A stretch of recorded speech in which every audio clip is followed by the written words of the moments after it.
Bienvenue sur la chaîne du Mouet. Personne qui peut m'éradiquer. Fort, pour pas perdre, il faut pratiquer. Je sors, je me vide la tête là où les constituent. Faut que je m'exerce, un stylo, une prod qui tue. Salut à tous, alors aujourd'hui on se retrouve dans un lieu absolument extraordinaire puisqu'il s'agit du Grand Hôtel de Paris Opéra où ce soir il y aura lieu le gala de Jamel Yacouben qui s'appelle le Prestige Fight, le All Star Muay Thai. Donc une très très grande soirée dans un lieu vraiment particulier. Là je suis dans un salon sous une verrière, c'est absolument magnifique. Et donc j'ai la chance de pouvoir couvrir l'événement puisque j'ai été invité par les équipes de Jamel pour pouvoir vous faire partager ça. Donc je vais avoir accès au vestiaire, accès un petit peu aux coulisses de l'événement et je vais essayer de vous faire partager tout ça dans un petit vlog et puis je vais essayer d'interviewer un peu des gens, vous montrer les combats, voilà. J'essaie vraiment de vous montrer un maximum de choses aujourd'hui pour cette soirée qui s'annonce vraiment absolument géniale.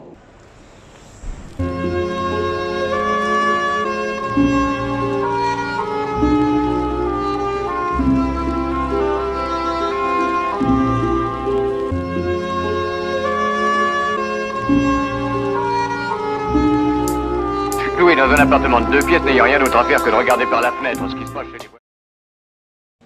Donc il faut bien savoir qu'en fait le Prestige Fight qui organise aujourd'hui le All Star Muay Thai, c'est avant tout une soirée networking ce soir, c'est-à-dire que c'est une soirée qui est ouverte aux entreprises qui invitent leurs clients et donc c'est pas ouvert au public, ça va être diffusé sur RMC Sport et c'est pas une soirée ouverte, un gala ouvert au public comme on peut avoir l'habitude. Donc c'est voilà, quelques entreprises qui ont subventionné la soirée en payant les tables et en invitant ensuite leur clientèle.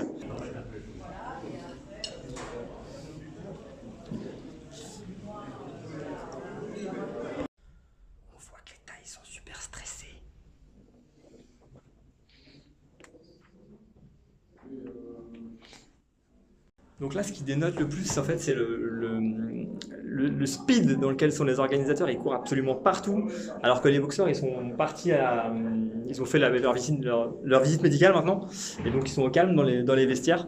Et en fait, là, il y a encore pas mal de temps avant que le gala commence.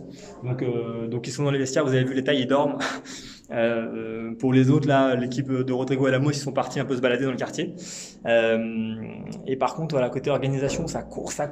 Jamel Yacouben, il est partout en même temps. Je vais essayer de l'interviewer là, si j'arrive à l'attraper 5 minutes. Mais en tout cas, voilà, c'est passionnant de vivre ça un peu dans les coulisses. J'espère que ça vous intéresse aussi.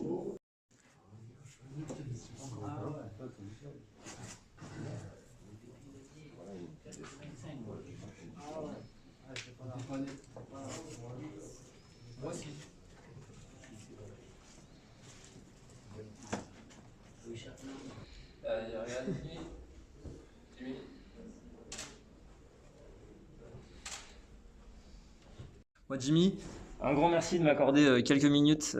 Enfin, on a un peu de temps avant ton combat parce que tu passes en dernier, je crois. C'est ça. Est-ce que tu connais le Thaï que tu vas boxer ce soir? Alors, déjà, merci à toi de l'interview. Arrête. Et oui, non, je le connaissais pas à la base. Et après, je me suis renseigné un petit peu. Et voilà, c'est un taille qui est classé numéro 1 en Lumpini. Donc, Sérieux? Il est classé numéro 1 en Lumpini. de sa KT? Voilà. En 72 kilos? Enfin, en de- pounds, je sais pas de- comment ça fait. Mais... C'est ça, c'est ça. Donc, Parce que je le connaissais pas non plus, mais donc ouais, gros client. Donc, gros client. Et là, on va faire la guerre ce soir pour pouvoir prendre sa place et à moi, après, plus tard, disputer la ceinture. Parce que tu vas boxer au Lumpini dans un mois? Ouais, c'est ça, normalement. Tu vas boxer qui? On sait pas encore. Ça dépend de mes résultats ce soir. Et du coup, ça sera dans quel cadre? C'est un best of Siam ou un truc comme ça? Franchement, je sais pas du tout. Moi, pour l'instant, je me concentre qu'à ce Sur soir. ce soir, J'ai ouais. pas d'infos. Ouais, donc, voilà. Et donc, est-ce que tu as fait une préparation spécifique pour ce soir ou est-ce que tu étais Ouais, j'ai comme fait, d'habitude? non, comme d'habitude, une préparation. Comme d'habitude, je me prépare toujours pareil, pas pour un adversaire spécifique. Après, voilà, on s'adapte à le client qu'on a en face. Voilà, donc c'est tout. Et est-ce que le Lumpini, c'est un attrait particulier pour toi, la Thaïlande? Enfin, tu vois, est-ce que... Ouais, j'ai boxé déjà 2 fois au Raja. Je donc sais bien, ouais. C'était excellent. Je me suis régalé. Et au Lumpini, j'attends. Ça sera que ta ça première? aussi. Ouais, ça sera mon premier. Et parce que, tu sais, il y a toujours un peu deux circuits, le circuit Thaï, le circuit européen, voire mondial. On voit de plus en plus de Français aller en Thaïlande. En général, les résultats, ils sont toujours très bons. Moi, je trouve ça extraordinaire. Est-ce que tu vois, tu viens là-bas pour un combat et affronter le meilleur et essayer de remporter le titre, mais est-ce que tu vois, être classé là-bas, combattre régulièrement là-bas, c'est un truc qui t'intéresse aussi?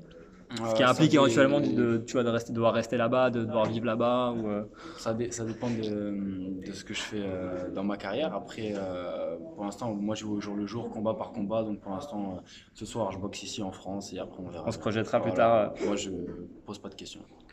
C'est une approche, c'est une bonne approche. J'ai toujours eu la même. Les pieds sur terre. Voilà. Et globalement, sur ta carrière, là, enfin, je pense que tu es un des Français qui représente le plus le Muay Thai français sur la scène mondiale. Est-ce que tu as des combats qui t'ont marqué, ton combat le plus dur par exemple? J'ai beaucoup de combats qui ont été durs. Ouais. Après,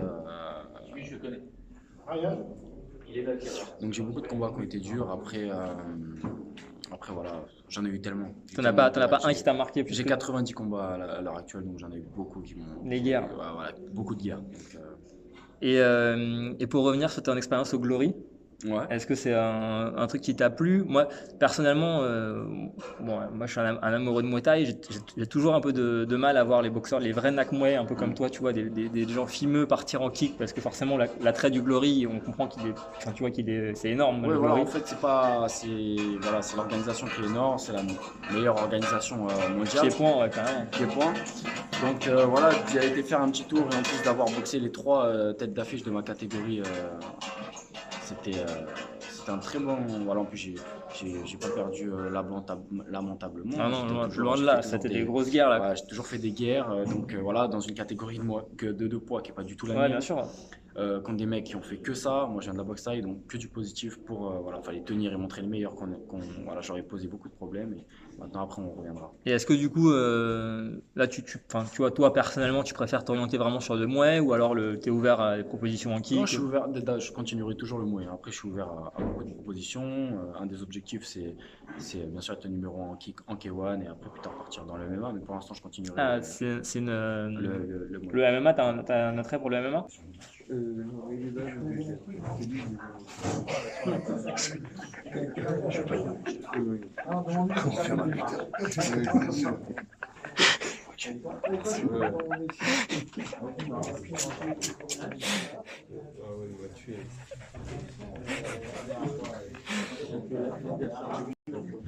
Du coup, ouais, je voudrais savoir du coup, qu'est-ce qui va boxer Bobo et qui va boxer Jimmy? Lequel des deux va boxer Bobo Sacco? C'est Jimmy. D'accord, ok. L'autre, c'est Bobo Sacco. Ouais. Ok. Et du coup, est-ce que je peux avoir quelques informations sur leur carrière en Thaïlande? Ils sont donc dans quel stade ils boxent et leur classement, s'ils sont classés? พูดให้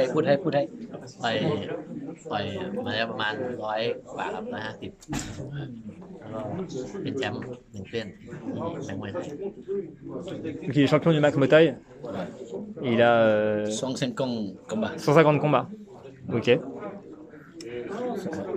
Plus de 150. 250. C'est pas pareil, ouais. Ouais.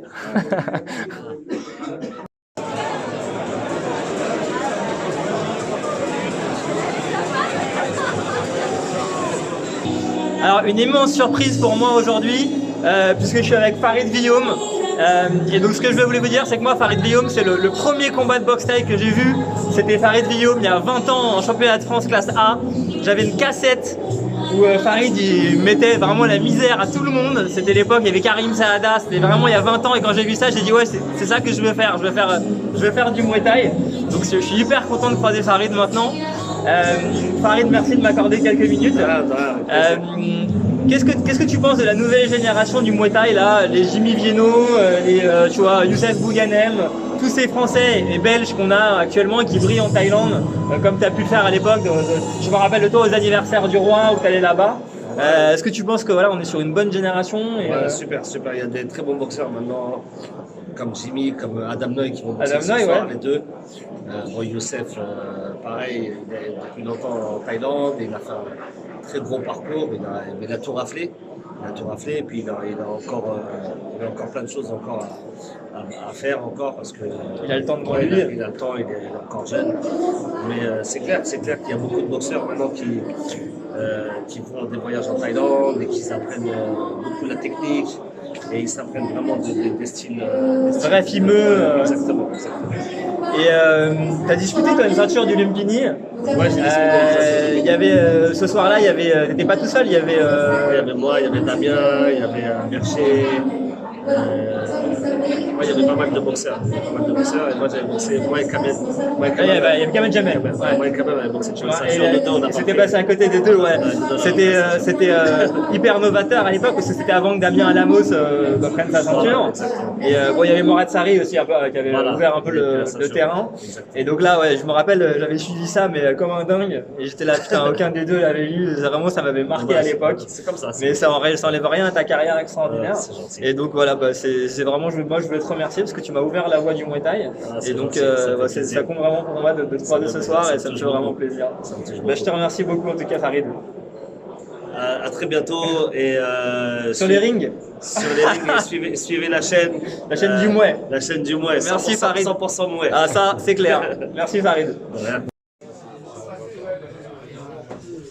C'est à la fin, t'es dans l'échec.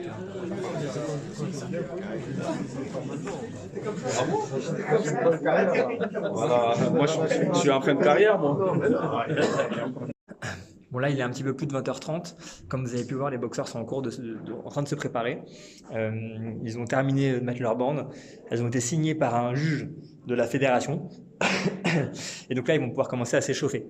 Les combats doivent commencer d'ici une demi-heure, donc les premiers combattants vont commencer à s'échauffer au pas haut, à se mettre de l'huile, je vais essayer de filmer ça.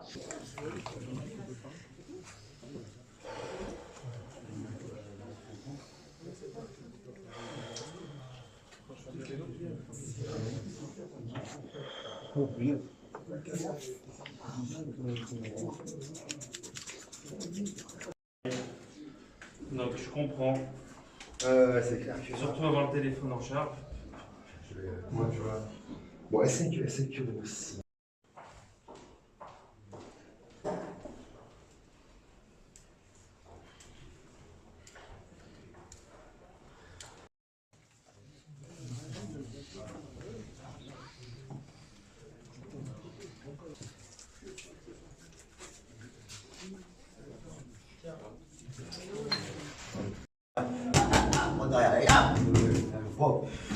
Voilà, relâche. Voilà,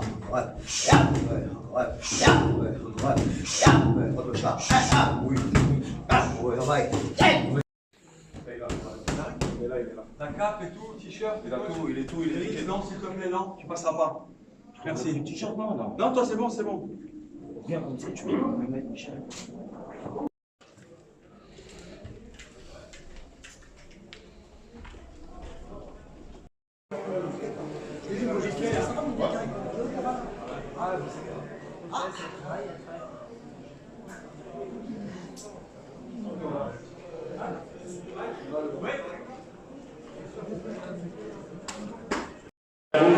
Il a 24 ans, il mesure 1m61, 59 kg, 900 grammes, 21 combats, 17 victoires pour lui par KO, mesdames et messieurs de la musique sport, Faisal Baoumi.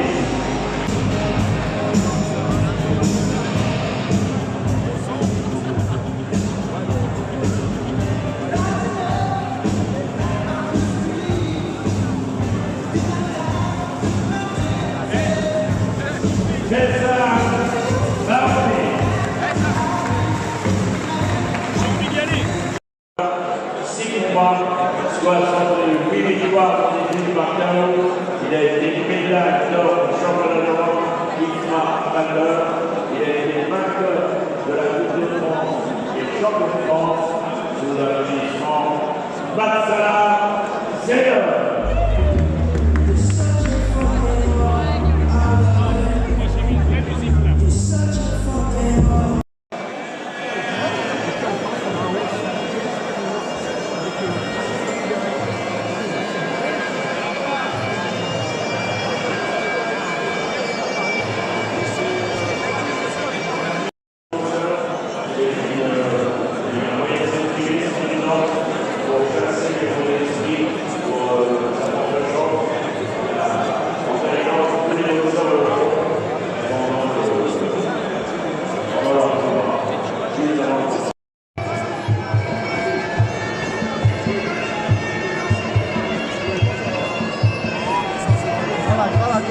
Travaille. Ouais,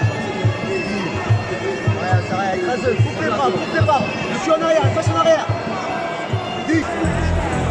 C'est la fin du combat de Faisal contre Vatsana Sedon.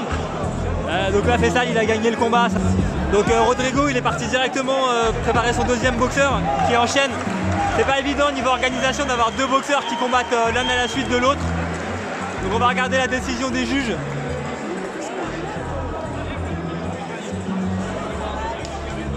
Il a fait un très beau combat, Faisal. Il a bien trouvé les solutions aux différents problèmes.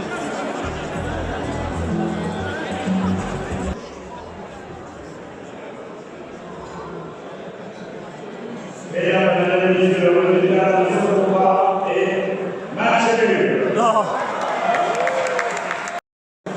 Alors là, il y a un match nul là sur la rencontre. Moi, je voyais pas du tout match nul. Je voyais Faisal vraiment devant. Donc, ok, il faudra peut-être que je regarde le match à froid pour me faire une meilleure idée. Mais je voyais plutôt Faisal gagner là sur la majorité des rounds. Donc, bon, à voir.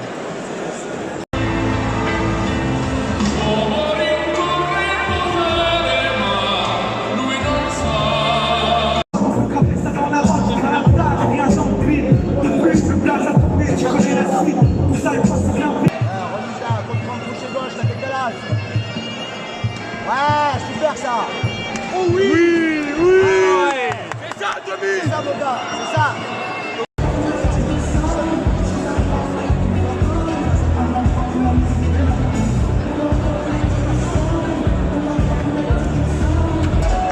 C'est la fin du combat de Tommy Compère. C'était un combat très serré.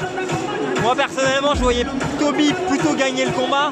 Mais au 5e round, malheureusement, il a pris un point de pénalité pour des coups répétés à la coquille.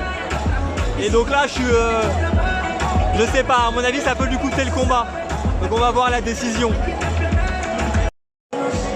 Et donc, déclaré vainqueur au point de ce combat, Tommy Compère. Voilà, ça peut arriver. C'est la boxe.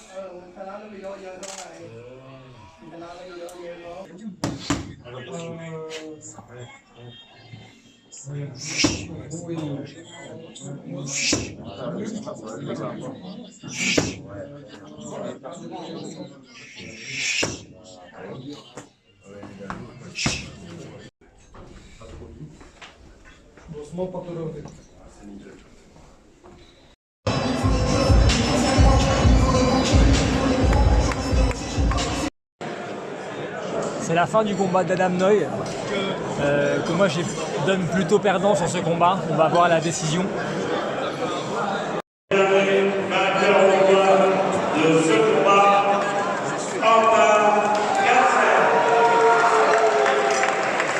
On va attaquer maintenant les deux gros combats de la soirée, de Bobo Sacco et Jimmy Vienno contre les deux tailles que j'ai interviewé tout à l'heure.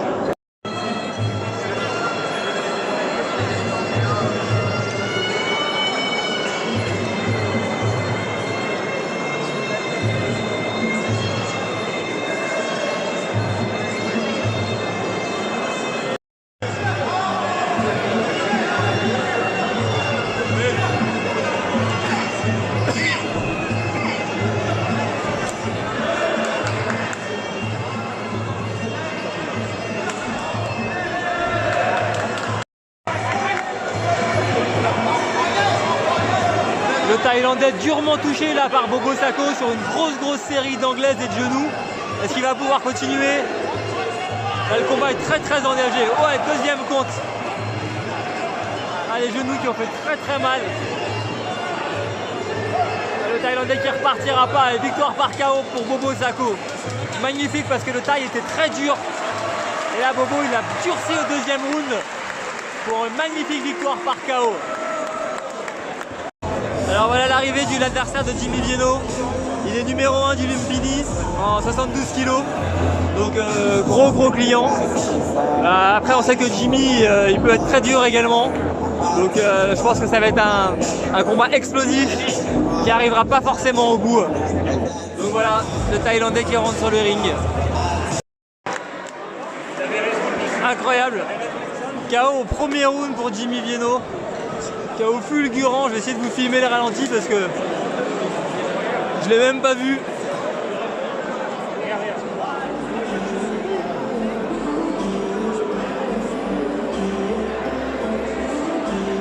dirait que c'est le genou. J'ai même pas vu, ouais. La droite qui touche, le direct. Ah ouais, genou au foie. Et il s'est fait plier en deux par Jimmy. Incroyable. Premier round. J'avais même pas sorti mon téléphone pour filmer. Je me suis dit on va attendre le deuxième, ça va démarrer doucement. L'autre il est en PLS. La Jimmy il a vraiment crucifié avec le genou. Les tailles qui auront vraiment subi les genoux des Français ce soir. De grosses victoires pour Bobo Sacco et Jimmy Vienno. Du beau spectacle pour finir cette soirée avec 2 KO. Vraiment une belle série de combats. J'espère que le taille va se relever quand même, mais bon c'est le foie, ça fait mal on sait. Donc voilà. Vraiment une très belle soirée. Voilà, le taille qui se relève. Une très belle soirée qui se termine. Je vais essayer de m'entretenir avec Jamel, j'ai pas eu le temps de le faire tout à l'heure. Pour finir un peu la soirée en parlant un petit peu de Prestige Fight. Jamel, oui. Merci beaucoup pour cette soirée, c'était incroyable, dans un décor incroyable. Et merci déjà de m'avoir permis de couvrir l'événement. Est-ce que tu peux nous parler un peu de Prestige Fight? Alors, Prestige Fight, elle existe depuis 2013. Ça a commencé avec des galas avec beaucoup de bons boxeurs. On essaie toujours à chaque fois d'organiser et de mettre de bons boxeurs. On a fait beaucoup de galas publics et je me suis aperçu dans mes galas publics, en vendant des tables, en faisant des tables, les entreprises n'étaient pas mises en valeur. Et on sait que les entreprises ne vont pas organiser de tel événement. Donc je me suis dirigé lentement, tout doucement, en travaillant tout le temps et en réfléchissant. Voilà, je me suis dirigé tranquillement. Donc c'est une autre manière de promouvoir le Muay Thai au travers des entreprises. On en a besoin. Ça permet d'avoir des lieux comme ça qui sont incroyables. Sinon on peut pas. Et du coup, est-ce que tu vas quand même continuer à faire des galas comme au Doc de Paris ou la salle Wagram, ou est-ce que tu vas plutôt te diriger vers... L'objectif, on est dans le Muay Thai, on a des boxeurs qui... On a surtout des fans et des gens du public qui veulent voir ces gros combats-là, sont importants, on pense à eux aussi, on pense aux entreprises, on va essayer de varier. On va essayer de varier un peu les entreprises du public, le privé. À ce titre, tu permets, ces galas sont retransmis à la télé, sur RMC Sport. Moi, je considère que c'est un peu le retour des grands galas à la télé, comme à l'époque de Canal+. Donc encore une fois, c'est vraiment de la promotion pour le public, pour le grand public, et c'est très fort. Est-ce que tu penses qu'on va réussir à faire en sorte que le Muay Thai en France retrouve vraiment ses lettres de noblesse? Parce que je considère que voilà, il y a eu une grande période dans les années 80-90 où les boxeurs étaient mis en avant, et puis après il y a l'EMA qui est arrivé, le Muay Thai il a moins pris de place que ce qu'on aurait aimé. C'est normal, il y a un nouveau sport qui est venu, aux États-Unis il explose, donc dans les pays voisins, l'Europe, ils essaient de copier un peu les États-Unis comme on avance un peu. Ils ont oublié un peu que nous, notre sport, c'est le Muay Thai, c'est la Thaïlande la référence. Ils se sont mélangés, les Nak Muay de France. Ils vont faire du kick. Ils ont mélangé. Moi, nous, on est resté. Mon ami qui est là, tu peux venir, Hadj, avec qui on travaille depuis de nombreuses années. On est resté vraiment dans le pur Muay. Dans le pur Muay. C'est ce qu'on aime, c'est ce qu'on veut. Nous, il y a des grosses organisations comme le One Championship, Blue Rita. Tout à fait. Nous, on les regarde pas. On les regarde, mais un œil. Voilà. Mais nous, notre œil, c'est le Muay Thai. Ils peuvent faire ce qu'ils veulent. Nous, on reste dans le concept. On reste dans. On est baigné dedans, on a grandi avec ça. Et on sait qu'il y a un vivier, il y a un potentiel. Les Nak Muay français, c'est incroyable. Ils boxent dans ces grosses organisations. C'est vrai. Si nous, on arrive à faire des grosses organisations, nos champions, ils vont rester. Exactement. Il faut nous faire confiance. Il faut que les télés maintenant. Et ils vont rester au Muay Thai aussi en plus. Ils vont rester au Muay Thai. Parce que c'est un sport, c'est le sport le plus complet pour moi. Les points. On a des gens qui nous aident, des chefs d'entreprise, on a associé avec moi qui gèrent des multiples entreprises qui ne connaissaient pas ce sport-là, qui pouvaient apprendre à connaître, et au fur et à mesure, le bruit. Il y a tout ce qu'il faut pour que le Muay Thai. Tous les ingrédients qu'il faut que. Voilà. Et écoutez, je vous remercie beaucoup et merci encore pour cette très belle soirée. Merci à vous, merci à votre chaîne et merci de nous suivre. Suivez-nous encore longtemps.